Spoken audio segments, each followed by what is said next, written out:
Përshëndetje. Ku jemi këtu me parashikimin javor nga data 27 deri më datën 2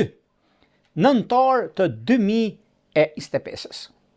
Duket se pikërisht kjo javë është javë zhvillimi, ndryshimi, mundësie dhe gjërat e paqarta qartësohen. Mundësi që kanë të bëjnë edhe koha që është në favorin ton, për sa përket këtij muaji, dhe mundësi që jepen, sepse fillimi i nëntorit duket se ka disa gjëra që do të ndikojnë, dhe kjo javë është një javë që na ndihmon për të marrë vendime, ndryshime, kohën e duhur në çdo aspekt, në çdo kohë që neve kemi dhe jemi. Për sa i përket dhe çështjeve që neve kemi në lidhje me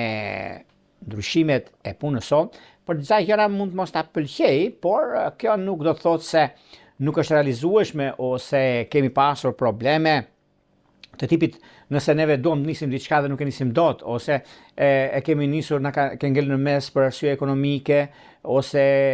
një dokument që na duhet apo të kësaj natyre, duket se kjo javë na ndihmon në këto gjëra dhe mund të bëjmë diçka që neve ta stabilizojmë në lidhje me ekonominë, në lidhje me ato çka jemi, ato çka duam neve të veprojmë, dhe gjitha këto na ndihmojnë dhe na japin mundësinë për të zgjidhur çështjet problematike ose gjëra të tjera. Por le të hedhim një sy pikërisht kësaj jave, çfarë ndodh dhe çfarë duhet të bëjmë kujdes dhe ku duhet të nisim diçka që të jetë e realizueshme dhe të jetë e kuptueshme për gjërat e tona që ne duam të bëjmë. Kemi datën 27, kur Marsi nga Akrepi takon Jupiterin në një trekëndësh, duke dhënë mundësi për të ndërmarrë veprime, iniciativë dhe fillime të suksesshme për të avancuar në planet tona që kemi pasur dhe duam të realizojmë. Ndikojnë pozitivisht shenjat siç janë Gaforia, Akrepi, Peshqit, Demi, Virgjëresha dhe Bricapët të dhjeticit të tretë, ose ata që kanë diellin apo ascendente në këto shenja, gjithashtu nëse kanë përballë këtyre shenjave kanë planetet që u jep mundësi për zgjidhur një çështje apo një ndryshim të tyre.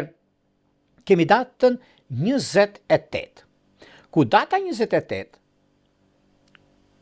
Mërkuri në Akrep, që formon një trekëndësh me Neptunin në Peshk. Ky është një kënd që tregon intuitën dhe instiktin e fortë, frymëzimin, artin, imagjinatën, zgjuarsinë, kreativitetin dhe gjërat e tjera për të bërë një udhëtim të shkurtër për një lëvizje që mund të jetë përfituese ose diçka tjetër. Përfitojnë shumë shenjat e zjarrit